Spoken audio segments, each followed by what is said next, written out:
نگاه کنی یه ذره الان چیپس میذارم رو سر نگاه چه خبر میشه. که اونم به نظرم هر ورد پلیتی که آدم بده با اون فرق داره یاد میگیره. الان میاد رو سرم.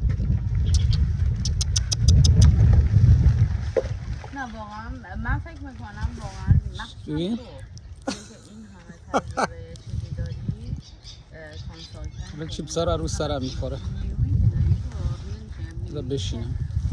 تاپتر از این چیزاست. اینا ببین اینا به نظر من خودشون خیلی چیزی ندارن مگر اینکه واقعا آدمایی باشن که تجربه کرده باشن. الان بعضشون حسودیشون میشه. اکثر آدمایی که مثلا من میدونم همین دقیقا تو رفتاندام که حتی نمیتونست هول پیکچر طرف رو ببینه. جات خوبه؟ داری چیپس میخوری بالا سرم؟ ها این یکی دیگه هم اومد. حالا آزمون خطا مثلا میگم نگاه قلبم خیلی یه سری چیزاشون خیلی آزاردهنده. مثلا اینکه چه می‌کنی واسه یه چمبر با کلاس بچه‌ها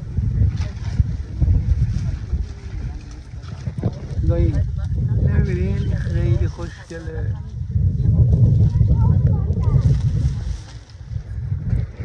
اینو وای خداییش